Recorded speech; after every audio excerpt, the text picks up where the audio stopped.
بسم اللہ الرحمن الرحیم۔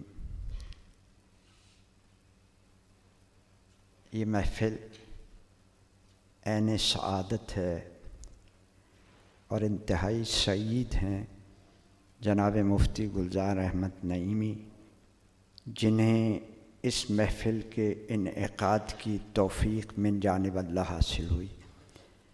میں انہیں اس توفیق کے حصول پر مبارکباد پیش کرتا ہوں، اور میں ان کے حکم پر یہاں صرف وصولی سعادت کے لیے حاضر ہوا تھا، ورنہ اہل بیت اطہار کہاں اور ہماری فکر کی پرواز کہاں۔ یہ موضوعات جچتے ہیں تو ان کے خالق رب العالمین کو یا اس کی نوری مخلوق کو۔ یہ عنایت ربانی ہے کہ اپنی ان محبوب ہستیوں کو انہوں نے انسانیت کو عزت دینے کے لیے لباس بشر میں مبعوث فرمایا۔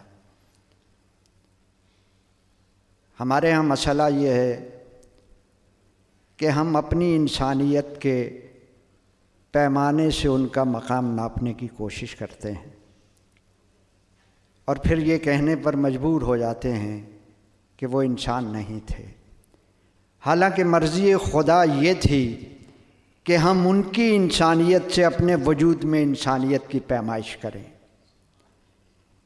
اگر ان کی سیرت کے کسی ایک ذو فشانی کی چمک اپنے اندر نظر آئے تو انسان ہونے کا داعی ہوں، ورنہ اس سے باز رہیں۔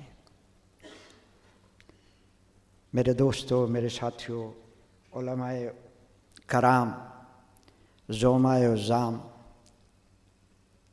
یہ جس قدر بھی ذکر و اذکار کی محفلیں ہیں، در حقیقت ان کی روح دعوت فکر ہوا کرتی ہے کہ ہم ان کی سیرتوں کا مطالعہ کریں، تذکرہ کریں، اپنی زبانوں کو پاک کریں، اور پھر اس کے بعد اپنے گریبانوں میں جھانک کر فکر آخرت کی سبیل کریں۔